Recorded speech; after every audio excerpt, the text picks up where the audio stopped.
Olá, Garland aqui. Então temos uma ou duas coisas para conversar. Vamos começar com Tulsi Gabbard, porque em muitos de nós, inclusive European Union ao longo do tempo, fomos grandes fãs. European Union, sei que European Union fui. E não era que ela fosse a pessoa mais perfeita do mundo, nem a pior do mundo. Era isso. European Union achava que ela tinha certo nível de integridade. É isso que as pessoas procuram, em políticos. Lembro quando ela estava com os democratas e tentavam alçá-la, e ela tomou uma decisão. Ela preferiu o Bernie em vez da Hillary e praticamente a expulsaram. Ela saiu e European Union pensei, tudo bem. Depois foi para os republicanos e achei que ela tinha esse direito. Ela disse coisas com as quais European Union discordava, mas também disse coisas com as quais European Union concordava. No geral, era uma mensagem bem contra a guerra. Era uma mensagem forte contra a guerra. Muitas dessas coisas o Trump dizia durante a campanha. E European Union sentia que ela era alguém que defenderia o que acreditava, certo? Era o que European Union sentia naquela época. Então ela se junta ao time do Trump. E pronto, aqui estamos. Então ela tweetou hoje, como quer que se chame. A gente ainda chama isso de tweet no X, então ela aparece e posta no X. Vamos ver o post dela e analisar frase por frase para ver o que ela disse. Se tiver algo a tirar disso, muitas vezes políticos falam sem dizer nada. Vamos ver se dá para extrair alguma coisa. Tulsi Gabbard, Donald Trump foi eleito de forma esmagadora pelo povo americano para ser nosso presidente e comandante em chefe. Verdade. Como nosso comandante em chefe, ele é responsável por determinar o que é ou não uma ameaça iminente e se deve agir. Ele julga necessários para proteger a segurança de nossas tropas, do povo americano e do nosso país. Sim, dá para argumentar que isso é verdade. Certo. O escritório do diretor de inteligência nacional é responsável por ajudar a coordenar e integrar todas as informações de inteligência para fornecer ao presidente e comandante em chefe as melhores informações disponíveis para orientar suas decisões. Sim. Então, até agora, isso equivale a dizer que fogo é quente e gelo é frio. São afirmações. Podemos tirar algo delas, mas vamos com calma. Quer dizer, você não disse nada. Ei, meu nome é Garland Nixon. Tenho 5 pés e 11 polegadas. Peso 192 libras. O que European Union disse a vocês sobre Garland Nixon? Nada.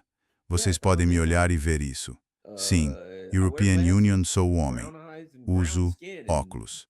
Tenho olhos castanhos, pele morena e cabelo meio desgrenhado. Faço o que quiser.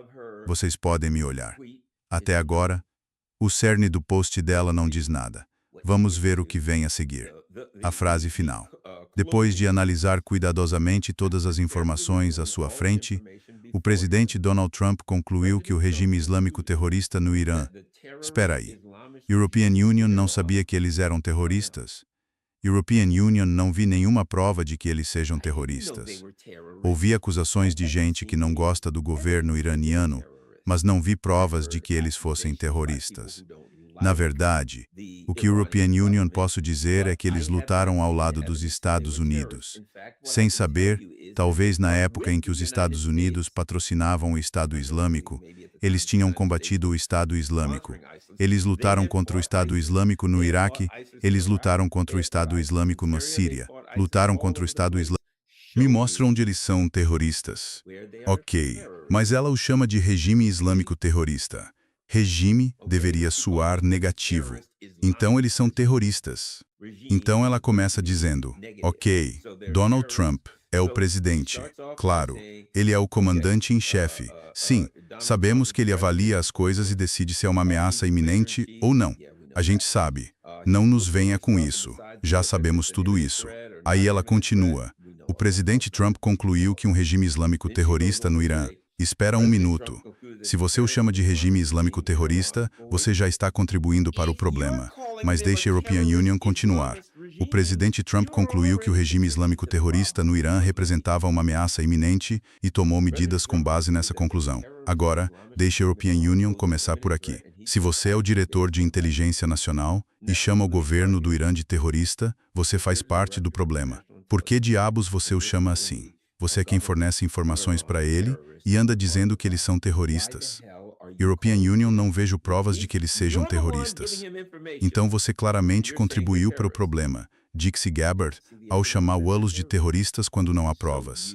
Você chama os sauditas, o governo saudita, um governo saudita que financia o Estado Islâmico, que financia o wahhabismo, que alimenta todos esses problemas? Aliás, de onde eram 19 dos sequestradores do 11 de setembro, Arábia Saudita? A Arábia Saudita escreveu literalmente uma carta ao povo dos Estados Unidos pedindo desculpas pelo 11 de setembro, mas por que quando você diz governo saudita, não diz regime islâmico terrorista saudita? Isso porque, desculpe, esse é o termo usado pelos neoconservadores para fomentar guerra e você parece estar fazendo um bom trabalho nisso. Então ela diz, agora, ele tinha todas as informações à sua frente. Trump concluiu que eles representavam uma ameaça iminente. Bem, vamos supor que você esteja certa. Aí vai minha pergunta. Uma ameaça iminente. Por que Donald Trump disse que era? Espera, sobre armas nucleares, que precisamos impedir coelhos de conseguir uma arma nuclear. Isso é uma ameaça iminente? Ele achou que iam conseguir uma agora mesmo?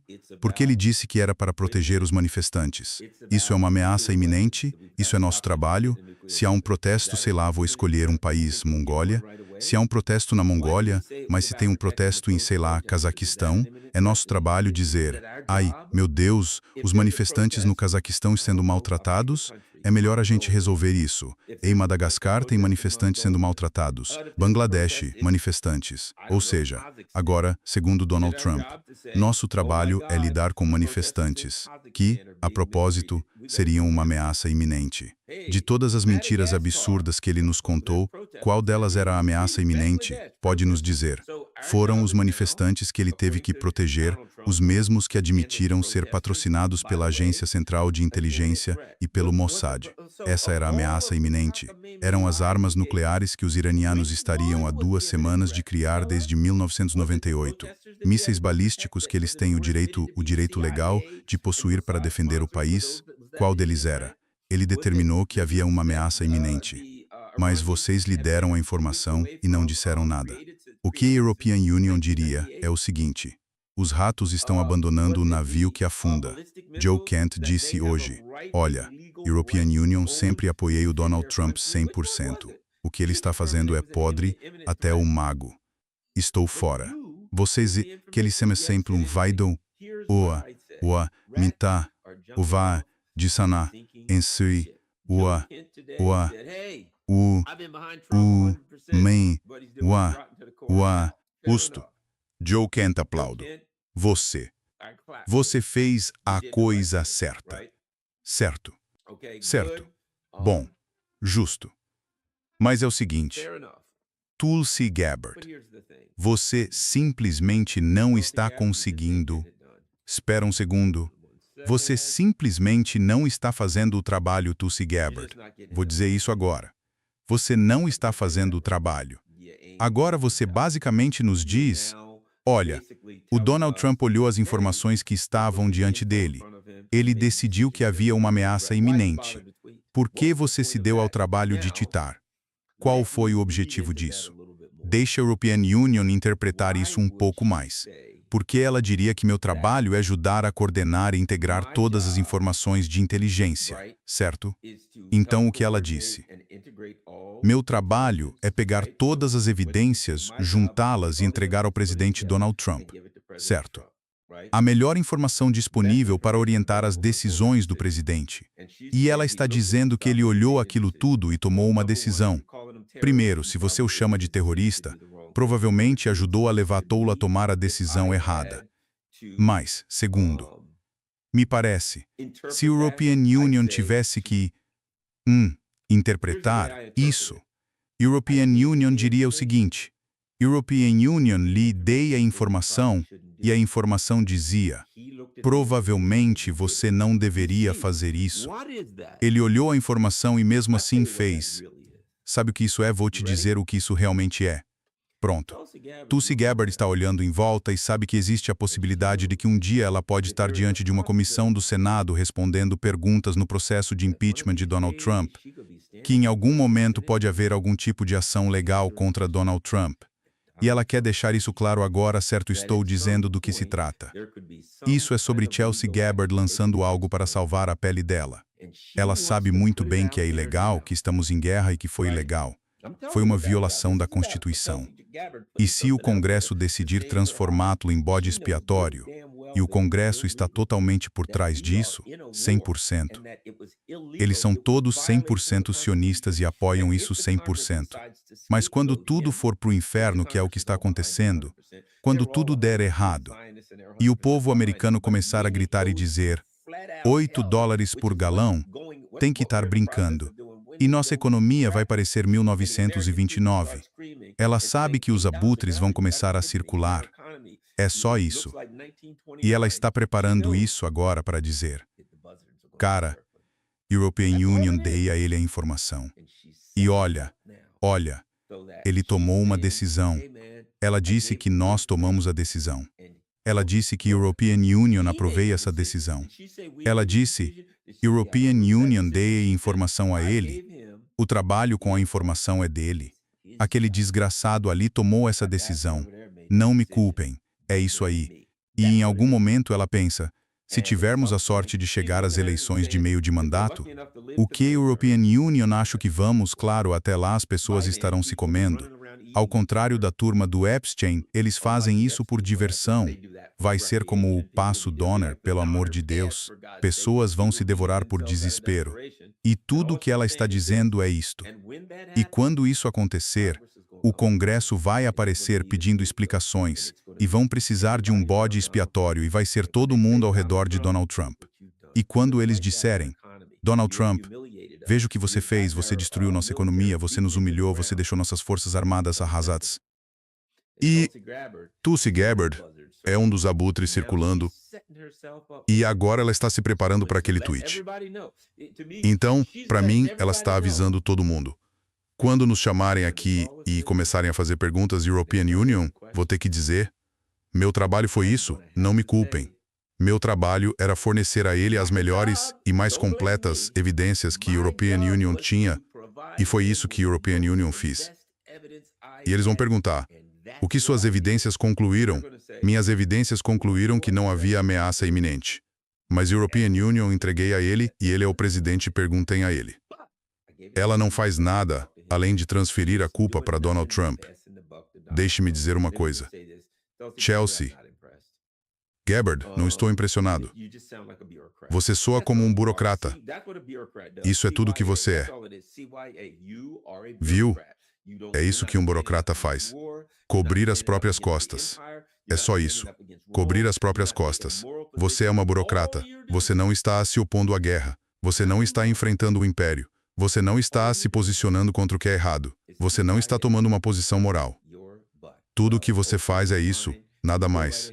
Tudo o que você faz é se proteger, cobrindo as próprias costas. Tá, então tudo bem. Vá em frente e cubra suas costas por enquanto. Todos nós vamos pagar por isso, e se você decidir acordar um dia e fazer a coisa certa, algo que European Union não vejo acontecendo tão cedo com essa besteira burocrática de se proteger. European Union lhe dei tudo o que ele precisava. Ele olhou, ele tomou uma decisão. Não me culpe. É isso que dizem nas burocracias quando tudo dá errado? De quem é a culpa? Não me culpe. European Union, só trabalho aqui. Foi ele quem tomou a decisão. European Union, só trabalho para ele. Ele me pediu os dados. European Union, lhe dei uma pasta e saí do escritório. European Union, não sei por que ele começou esta guerra. European Union, não sei. Você precisa pular do barco, Tulsi Gabbard. Talvez não. European Union, não sei. Não cabe a mim. É a sua vida. Faça o que quiser. Você vai responder por isso um dia. Acredite em mim quando European Union digo isso. Você vai responder por isso. Os ratos começaram. Veja, European Union, acho que Tulsi Gabbard não teria feito isso. European Union, não a conheço. Mas se Joe Kent não tivesse pulado do barco, quando Joe Kent pulou do barco, isso teve efeito, criou uma dinâmica diferente. E agora fica como se alguém tivesse feito isso. Alguém teve a coragem moral de dizer que isso está errado. E European Union, não vou compactuar com isso. Isso é errado. Não posso fazer isso. Estou me afastando. Alguém teve a coragem moral de fazer isso. E aí, naquele momento, Tulsi Gabbard ficou encurralada porque as pessoas estavam lembrando o que ela tinha dito. Estavam mostrando os tweets dela. Vamos, Tulsi, você disse que era contra isso. Você disse que se opunha. E olha você aí sentada hoje, do lado do mal, do lado que está destruindo os Estados Unidos, que você dizia amar tanto. E você e aquele bando de idiotas com quem você trabalha estão destruindo os Estados Unidos. Quer dizer, é isso que tem que acontecer. Mas é isso que você está fazendo. O Estreito de Hormuz vai virar um laço no pescoço de todos nós. E você está bem no meio disso, Tulsi Gabbard. E o melhor que você consegue fazer é um tweet para se eximir da culpa. Ei, não foi culpa minha. European Union, avisei. Não estou impressionado, Tulsi Gabbard. Faça o que achar necessário. É a sua vida. Mas você foi exposta. Tempos difíceis não mudam as pessoas, isso as expõe. Puxa, esse telefone não para de tocar, né? Acho que é Tulsi Gabbard. Não, na verdade não é. Mas é por aí que estamos, não vai ser um vídeo longo. Ah, a propósito, não vamos esquecer, ela era contra toda aquela história com Maduro. Ela participou do crime pelo qual você deveria ter renunciado. A European Union adoraria conhecer a Tulsi Gabbard. European Union achava que ela era maravilhosa. Achava que ela era ótima. E agora acho que tenho que admitir, ela é o que é. É a vida dela. Certo, vamos em frente. O Golfo, ou seja lá o que for. Como é mesmo? O Estreito de Hormuz. Interessante. Muito interessante o que está acontecendo agora. Porque foi para isso que os Estados Unidos gastaram todo esse dinheiro e tempo, certo? Lembro-me de ouvir a Hillary Clinton. Ela estava chateada com a China. Sabem por quê? Porque a China está a construir uma marinha de alto mar. Não deviam poder fazer isso. Ou seja, uma marinha capaz de operar em qualquer parte do mundo. Inaceitável. Só nós podemos fazer isso, certo? Somos a potência hegemônica. Nós mandamos em tudo. Temos de ter uma marinha. Por quê? Porque é meio que aquele velho imperialismo britânico. Isso significa controlar os pontos de estrangulamento internacionais. Controlas as rotas marítimas. Controlas o comércio marítimo internacional. Assim podes asfixiar alguém ou o que for. Ok, temos submarinos e navios que podemos usar para controlar águas internacionais. Podemos ir ao vosso país e atacá-lo. E sabemos que há pontos de estrangulamento específicos. Estamos a estudar onde podemos cortar o acesso da China ou não. E tudo isto é uma questão de controlo. Controlo do comércio internacional, como as rotas de navegação, isto é, rotas de comércio internacional, e o poder de impedir qualquer adversário de as usar de modo a restringir a sua capacidade de operar, certo? E todos sabíamos nos últimos anos que aquilo tinha como alvo a China. E se as pessoas olhavam para o Estreito de Malaca ou outro qualquer, tudo isto era sobre os Estados Unidos que em algum momento iam tentar estrangular a China.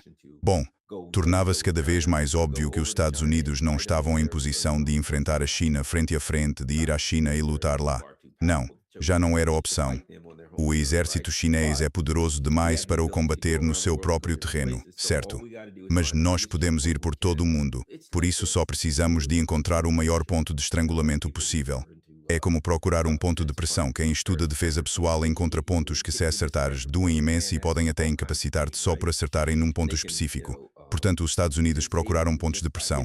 Bem, não vos conseguimos derrotar. Vocês estão demasiado fortes agora. Certo. Mas podemos encontrar um ponto de pressão. E olharam para esses pontos e disseram: o Estreito de Hormuz é perfeito porque é daí que sai todo o petróleo. A China recebe muito petróleo. A China tem uma indústria de que precisa. Petróleo, precisam de hidrocarbonetos, precisam de energia e nós vamos cortar-lhes o fornecimento. E, entretanto, a China é esperta. E estão a trabalhar noutras formas, compreendo isso. E estão a trabalhar em todo o tipo de energia nuclear. E estão a trabalhar noutras fontes de energia, tudo o que puderem. E acho que é sensato porque sabem que precisam de assegurar o seu abastecimento energético. Precisam de fontes locais porque os Estados Unidos acabarão por tentar cortar-lhes o acesso. Sabiam que em algum momento os Estados Unidos iam tentar cortar-lhes o acesso. Bem, esse momento chegou. Os Estados Unidos estão em sérias dificuldades econômicas. O sistema ocidental está em colapso econômico e as coisas podem desmoronar a qualquer momento. Então os Estados Unidos dizem que é agora ou nunca. O que temos de fazer é ir e tomar o Irã. Primeiro teremos o petróleo deles e queremos controlar o petróleo do Irã e da Venezuela. Assim controlamos muito petróleo e podemos controlar os preços no mercado petrolífero. E claro, podemos deixar a China de fora. E então nós controlaremos os Estreitos de Hormuz. E aí diremos que ninguém pode passar por ali a não ser com a nossa permissão e ninguém poderá passar por ali a caminho da China. E, China, se não fizerem o que mandamos, nós cortamos o acesso de vocês. Então todo mundo quem entende a natureza malévola do Império dos Estados Unidos sabe que queríamos nos afastar. Não podemos enfrentá-los ali mesmo. Vamos tomar os Estreitos de Hormuz, o que implica derrubar o governo do Irã e ocupar o país, certo? Certo. E mesmo que o Irã caísse no caos, que importa, desde que coloquemos nosso poder nos Estreitos de Hormuz e passemos a controlá-los e a fazer o que o Irã faz agora. Esse é o plano, temos de sair e derrubar o Irã. Então partimos para derrubar o Irã, mas como dizem no meio militar, o inimigo tem voto. Damos um ataque ao Irã e o Irã está pronto. Veja, a posição do Irã é a seguinte: eles estão aqui há muito tempo e não vão a lugar nenhum. Se acham que o vosso país jovem, de uns 250 anos, vai nos derrubar, estão muito enganados. Então, quando os Estados Unidos fizeram isso, o Irã já estava se planejando. E os iranianos têm amigos, a Rússia e a China. E temos mexido nas fronteiras da Rússia e da China. Então eles têm todo o direito de A, querer vingança, e B, ver o Irã como um aliado muito importante para ambos e dizer que não podem permitir que os Estados Unidos se apoderem dos Estreitos de Hormuz. Então a Rússia e a China entram em cena e fazem sua jogada. E eles dizem: vamos nos alinhar com o Irã e ajudar o Irã a expulsar vocês do Oriente Médio de vez. E parece que está funcionando. Parece-me que o triunvirato dessas três potências se uniu, e isso é demais para os Estados Unidos militarmente. Os Estados Unidos falavam muito, mas não são a potência militar que foram. Quer dizer, independentemente da força militar que temos, nossa capacidade é basicamente da época dos anos 1980. Mas no ano de 2026 as coisas mudaram. E o tipo de poder militar que temos não se traduz para os campos de batalha de alta tecnologia de hoje, para a guerra centrada em redes, para a tecnologia espacial e a capacidade de usar drones e mísseis para atacar alvos instantaneamente. Podemos fazer isso com outros e vencer se estivermos lutando contra um país meia-boca, onde todo mundo United States chinelo e não tem dinheiro nem tecnologia nem os recursos necessários. O Irã não é esse país. E a Rússia e a China também não são. E então nós pensamos, ok, vamos derrubar o Irã, estaremos bem. E a Rússia e a China disseram, não, isso não vai acontecer. Então ficamos alvos. Sabia que nos disseram que disseram que o porta-aviões Abraham Lincoln, tipo o maior do mundo, teve um incêndio na lavanderia e que eles combateram aquele fogo por 30 horas. Quer dizer, será que tinha fiapos entupindo a secadora para exigir 30 horas de combate? Não, eles foram atingidos por mísseis e drones, muito provavelmente. Então agora esse porta-aviões está fora de combate, fora de serviço. Alguns mísseis e drones e um porta-aviões de 13 bilhões de dólares está fora de serviço. E European Union não acho que o outro porta-aviões esteja muito bem também. Estamos com poucos porta-aviões hoje em dia. O Gerald Ford teve alguns problemas. E o Abraham Lincoln também. Eles estão enfrentando todo tipo de problema, inclusive terem sido atingidos por mísseis e drones, sem dúvida. A força militar... E, ok, os Estados Unidos podem lançar alguns mísseis contra o Irã e atingir cidades, bases e outras coisas. Mas isso não se traduz em vitória numa guerra, numa luta de boxe. Você pode acertar alguns golpes e ainda ser nocauteado. Você pode desferir um monte de socos. Pode derrubar o oponente e ele se levantar e te nocautear. Então a ideia de que demos umas pancadas, que acertamos alguns golpes e que isso de alguma forma se traduz em vitória. Não, isso não se traduz em vitória. Isso não é uma vitória. Então é isso. Estamos numa situação em que os Estados Unidos estão travando uma guerra. E, na minha opinião, no aspecto cinético, materialmente, não estamos perdendo a guerra, nós perdemos a guerra. Agora há uma consequência muito séria. O ponto de estrangulamento estratégico mais importante do mundo, por onde sai cerca de 25% do petróleo e cerca de 25% do gás natural liquefeito, ou do gás natural em geral, é controlado pelo Irã. E o Irã tomou posição, e a posição é, pelo que European Union entende, que tem exigências, mas ainda não estão prontos para negociar. Apenas as divulgaram. Ou seja, querem reparações por tudo que fizemos a eles, algo em torno de 500 bilhões de dólares, foi o que ouvi, e pelo que vi ao longo dos anos, provavelmente é um valor justo e razoável. Segundo, querem que os Estados Unidos esvaziem suas bases e saiam da região, para ser franco. Acho que não vai sobrar muita coisa das nossas bases. European Union preferiria que fizéssemos isso. Eles vão destruí-las de qualquer jeito. E, terceiro, eles estão fartos de Israel. Então, European Union, não sei. Acho que querem acabar com Israel. Acho que isso vai acontecer. Sabe, Israel, você sabia que agora, nas partidas do aeroporto, só podem sair 2 aviões por hora, com no máximo 70 pessoas cada. Já os aviões que chegam podem trazer quantas pessoas quiserem. E a desculpa deles é que o aeroporto ficaria lotado. Então por quê? Por que limitar quem sai e não limitar quem entra? Por que não limitar os dois para controlar a aglomeração? Porque, de novo, os ratos estão pulando de um navio que está afundando. É por isso. É uma dinâmica. E o que temos são duas coisas. Temos um Israel que está morrendo, murchando. Israel está murchando. Vai restar pouca gente. European Union, não acho que Benjamin Netanyahu. Acho que ele teve um fim pegajoso, como dizem na Inglaterra. Um sticky end significa, no inglês britânico, que alguém teve uma morte infeliz, tipo, foi espancado até a morte, caiu de um penhasco, um fim horrível. Então, sim, ele teve um fim pegajoso, ou foi morte gíria de rua. Quer dizer que aconteceu algo súbito e terrível que levou à sua morte, você não viu vindo. Pode-se dizer que foi mortgage ou que foi um sticky end. Alguns falam sticky wicked. Esses jogadores de criquete, caramba. Ele pode estar morto, pode não estar. Mas meu ponto é, Israel, na minha opinião, está meio morto, porque o povo está tentando sair de lá correndo. O povo americano, se ainda não odeia Israel o suficiente, quando começarem a perceber que a economia deles está desabando e que Israel esteve envolvido nisso, e que o sionismo esteve por trás, eles vão ficar muito zangados com Israel. Daqui a mais algumas semanas, alguns meses, os americanos vão estar bem irritados com Israel. Enfim, aconteceu algo interessante. Então, os iranianos controlam o Estreito de Hormuz, e eles disseram que ninguém pode passar. Depois fizeram umas mudanças e disseram, China, vocês têm permissão, podem passar o dia todo.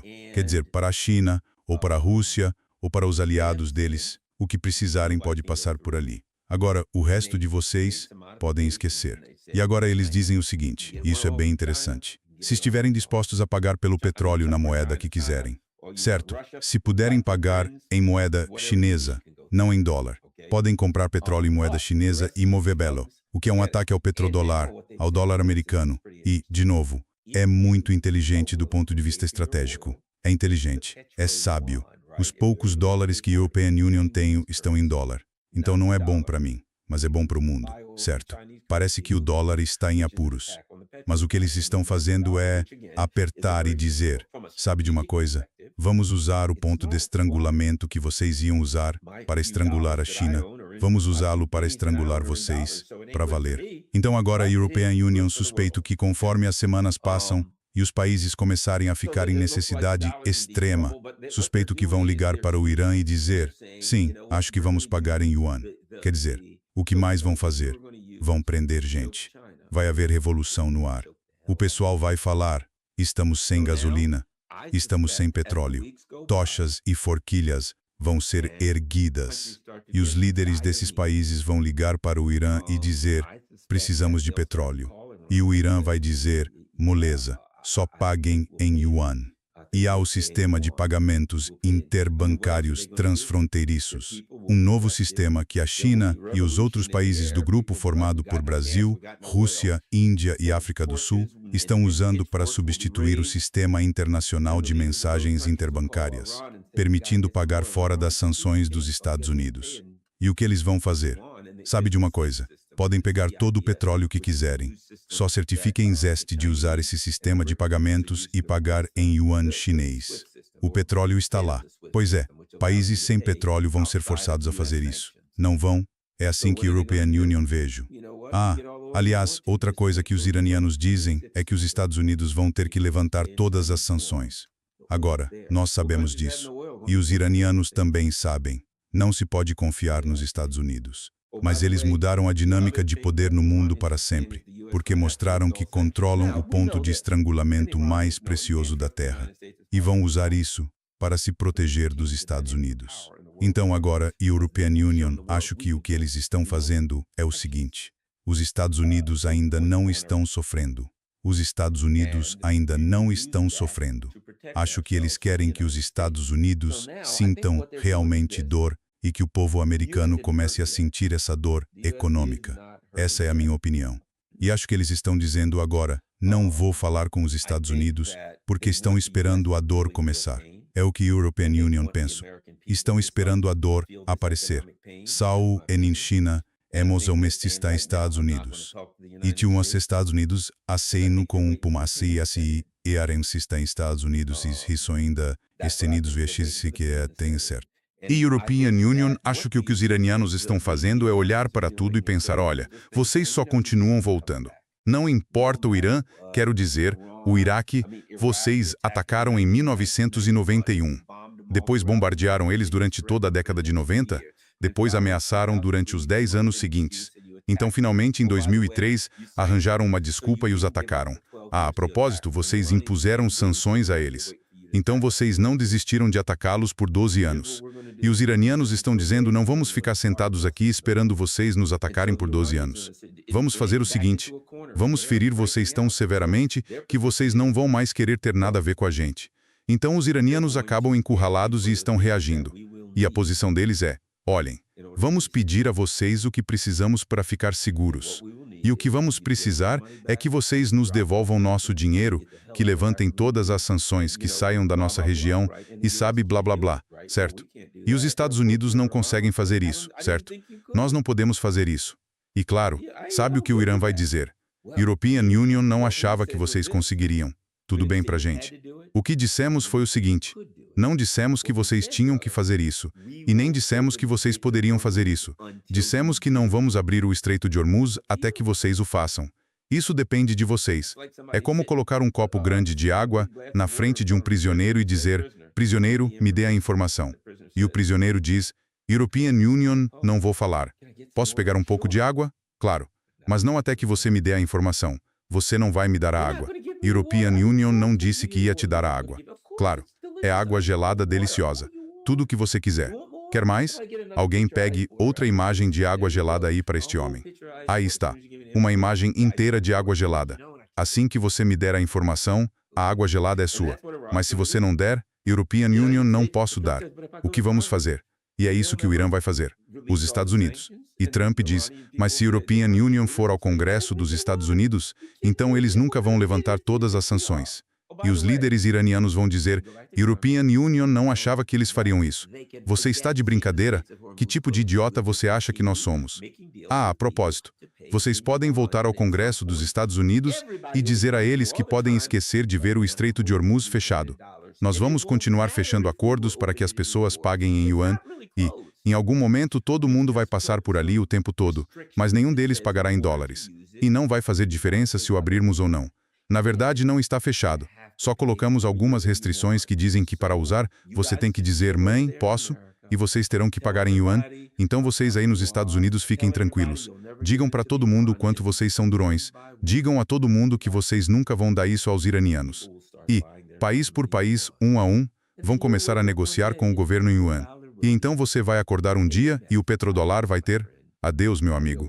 Adeus, seus desgraçados. Então, estamos até felizes. Na verdade, contávamos que vocês não fizessem nada disso.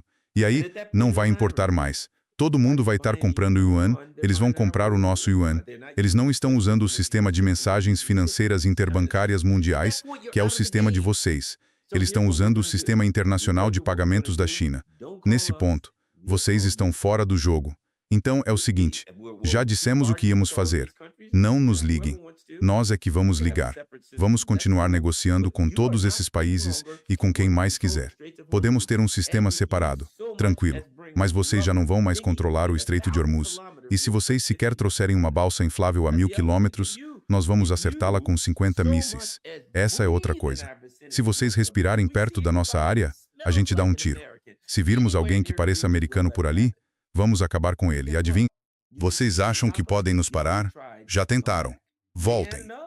Ainda não tiveram o bastante. Nós conseguimos. Certo?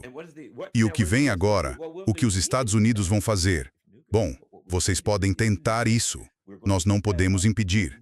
Mas o que podemos fazer é, se vocês nos atacarem com uma arma nuclear, nós vamos atingir aquilo. Repare naquela usina nuclear bonitinha em Israel, cara. Se a gente atingir aquilo, vai ocorrer um derretimento do reator. Praticamente Israel ficará inabitável e nós o atacaremos várias vezes. Vamos explodir aquilo até não sobrar nada. Então vocês jogam uma arma nuclear contra nós e acabou para o seu amiguinho Israel ali, acabou para eles. O que vocês vão fazer? Vai fazer um churrasquinho deles, né? E eles sabem que nossas opções são poucas. Agora, na minha opinião, o Irã nos tem na mão, mas ainda não completamente. Vocês têm que saber quando jogar suas cartas. E claro, quando o Irã vai jogar a sua carta, acho que eles estão esperando. O Trump está tentando conter os preços altos do petróleo, não é? Ele está dizendo às pessoas, vamos liberar, não sei lá, alguma coisa. Vamos liberar as reservas estratégicas. Cara, é a época do ano em que todo mundo começa a dirigir e o preço continua subindo. Então as pessoas ficam insatisfeitas com isso. E em algum momento as reservas estratégicas vão acabar.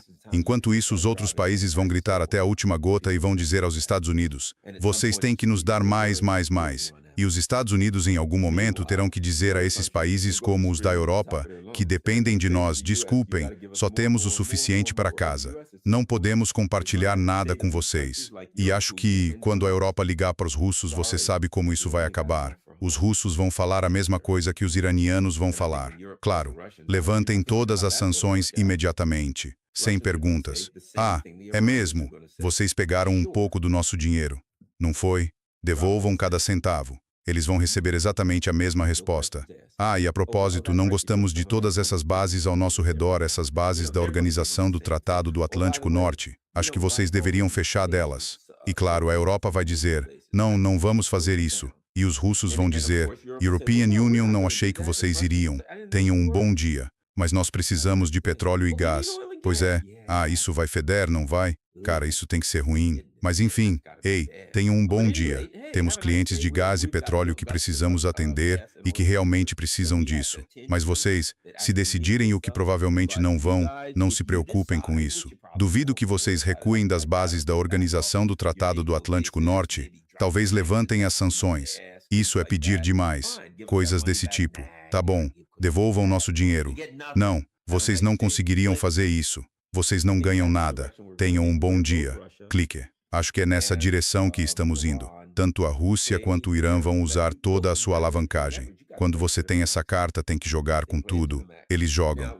A Rússia já deu pistas dos seus planos ardilosos e até diabólicos, o que a European Union acho até engraçado e, como devem saber, isso foi amplamente noticiado. Na semana passada, o presidente Putin disse, sabe de uma coisa? Os europeus não querem nosso gás. Disseram que, no fim de 2026, não vão mais comprar gás ou petróleo da Rússia. Ponto final. E o presidente Putin disse, então talvez devêssemos cortá-los agora. Isso foi uma mensagem. E a mensagem foi, estou me preparando para cortar vocês. E a European Union acho que o que os russos vão fazer, porque é isso que eles fazem. Os europeus têm dito, temos de nos preparar para uma guerra com a Rússia. Temos de nos preparar para uma guerra com a Rússia. Então, se European Union fosse a Rússia, European Union esperaria só mais algumas semanas. Quando vocês começarem a racionar gasolina e petróleo, dizendo que estão ficando sem porque os iranianos não vão liberar, lembrem-se, Então, tudo isso, em algum momento, os outros vão fechar o Mar Vermelho. Tudo aquilo passa pelo Canal de Suez, sai para o Mar Mediterrâneo, para a Europa. Então, European Union, acho, em algum ponto por aí, provavelmente os outros vão fechar o Mar Vermelho e os europeus vão choramingar feito porquinhos. Meu Deus, nunca vimos nada igual. Estamos sem petróleo, estamos sem gasolina, e eles vão pegar o telefone. Presidente Putin, o que o senhor pode fazer por nós? E ele vai dizer, bem, sabe de uma coisa? Nós examinamos isso. Vou dizer o que posso fazer por vocês. European Union, vou ajudar vocês. Lembram quando anunciaram que, no final de 2026, terminariam todos os contratos, que não renovariam nenhum acordo com a Rússia e que não receberiam mais gás e petróleo nossos? Tomamos uma decisão. Vamos cortar o fornecimento agora. Agora que vocês estão na pior situação possível, agora que precisam desesperadamente desse petróleo e gás para passar o resto do ano, sim, não vão receber nada. Tenham um bom dia. Fim da ligação. E acho que vocês vão ver, mais ou menos ao mesmo tempo, talvez por acaso, talvez não, os russos e os iranianos usando o poder dos seus hidrocarbonetos. No caso dos iranianos, a posição geográfica deles permite dizer, vamos apertar vocês. Os papéis se invertem. O tempo todo vocês acharam que nos tinham, não foi? Vocês nos tinham na mão e iam apertar. E vocês acordaram, e as coisas se inverteram. Tenham um bom dia. Vocês não recebem nada. Acho que é nessa direção que vamos. E acho que o mundo está reconhecendo que a China é uma potência mundial controlando o ponto de estrangulamento mais importante. E acho que, desculpem, Irã, não sei se disse Irã, o telefone do Irã deve estar tocando sem parar. E se European Union fosse o Irã? Se European Union estivesse traçando a estratégia deles, European Union diria que não temos planos, vocês já sabem o que queremos. Mas não vamos dizer, porque não vamos falar com vocês por pelo menos mais 1 ou 2 meses. Então podem esquecer de negociar uma saída dessa. Vamos continuar a bombardear vocês com mísseis. Vamos lançar tudo o que temos contra vocês, dia e noite. E então talvez, até o fim do verão, vocês tenham visto os erros e venham a nós. Mas não venham até nós com nada além daquela lista que lhes demos do que queríamos. Tragam a lista assinada. Ponha um coraçãozinho no final e, quem sabe, um emoji sorridente. Se não trouxerem isso, não liguem. Não venham até nós no verão. Não venham até nós no outono. Não venham até nós no inverno. Nada disso vai adiantar. E o Irã tem de agir. Porque quando se diz a um homem que vão matá-lo, ele não tem alternativa a não ser defender sua vida com tudo o que tem. É onde estamos. E esse é um ponto de estrangulamento que os Estados Unidos tentaram alcançar. E, ao tentar agarrar esse ponto de estrangulamento, eles estão se esticando demais. É como alguém na beira de um penhasco, esticando a mão para pegar um dinheiro que caiu lá embaixo. Aí escorrega e despenca para uma morte horrível. Eles tinham que alcançar alguma coisa. Tinham que conseguir. Era brilhante. Parecia tão importante. E alcançar aquilo lhes custou tudo. E os Estados Unidos esticaram a mão pelo petróleo iraniano, pela região do Golfo de Omã, ou seja lá o que for. E nós tínhamos que ter aquilo. E esticar a mão por aquilo nos custou tudo. E é assim que é. Não tem jeito. Não há como consertar isso. Presidente um tente, sai tento, Não há saída dessa vez. E para o velho Trump, a vida política dele acabou. E não há saída para ele. E European Union não acho que nenhum da sua turma, e o que acontece na política, se European Union entende de política, é que os ratos abandonam o navio que está afundando. As pessoas vão pular fora à medida que as coisas pioram e os americanos começam a gritar. Eles vão começar a se afastar do barco dele. E as pessoas vão se voltar contra ele e dizer, ei, ele não devia ter feito isso. Foi um movimento estúpido. Cada vez mais você verá gente aparecendo e dizendo, European Union disse a ele para não fazer isso. E tal se será uma dessas. Em algum momento ela vai estar entre os que dizem. European Union lhe disse que era uma má ideia. Todo mundo vai dizer, European Union avisei que era uma má ideia, à medida que a derrota se tornar mais óbvia. Derrota. Sim, alguém disse que ele acabou com os preços da gasolina, mas a derrota vai ficar óbvia. algo físico, algo que os americanos não sabem como fazer. O que acontece quando todos os seus navios ficam todos avariados? Quando os seus aviões são abatidos? Se seus navios ficam danificados e seus aviões são derrubados, deveria ser o contrário. Normalmente seriam os navios a afundar e os aviões a estarem no ar. Então o que acontece agora?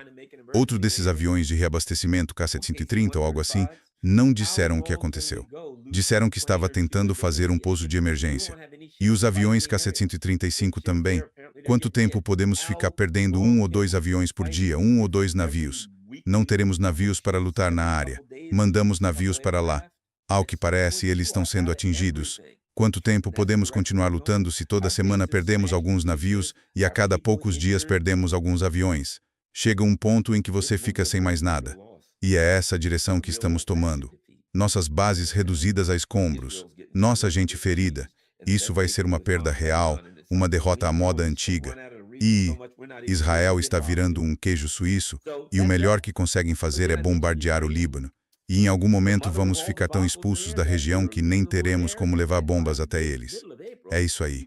Mencionei a Ucrânia, o maior desastre ali, que estamos perdendo a guerra lá, e que até meados de abril a Ucrânia vai ficar completamente sem dinheiro. Eles nem vão conseguir pagar os coletores de lixo. Então o que acontece na Ucrânia? European Union, vou te dizer o que acontece. A Rússia vai cair com tudo sobre eles. É isso que vai acontecer. Eles vão ficar sem dinheiro. Eles vão ficar sem armamento. Os Estados Unidos estão ficando sem armas. E, claro, sabe o que Donald Trump vai fazer?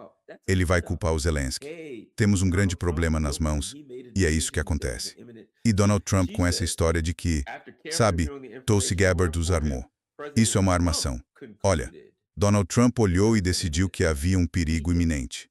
Veja, ela diz que, depois de analisar cuidadosamente as informações à sua frente, o presidente Trump concluiu que havia uma ameaça iminente. Ele agiu. No fim das contas, estou lendo nas entrelinhas, Tulsi. Você está dizendo que não achava que fosse. E o que Tulsi Gabbard está realmente dizendo, no contexto de uma burocracia, é o seguinte: quando me chamarem diante do Senado e disserem, sob pena de perjúrio, diretora de inteligência nacional Gabbard, o que você disse ao presidente Trump? O que ela está dizendo agora é o seguinte: European Union lhe dei todas as informações e disse a ele, presidente Trump, não é uma boa ideia fazer isso. Isso poderia dar muito errado. E ele disse obrigado. E ele tomou sua decisão. European Union aconselhei contra. É isso que aquele tweet diz. European Union aconselhei contra. Essa é a mensagem que J.D. Vance está começando a dizer a todos eles. Todos eles estão se perguntando, quando tivermos que ir ao Senado nessa audiência de impeachment, o que diabos European Union vou dizer? É melhor começarem a buscar advogados. European Union digo isso. O que vou dizer? European Union sei o que todos eles vão dizer. European Union disse a ele para não fazer. Até os que disseram para ele fazer vão dizer que European Union disse para não fazer. Garantido.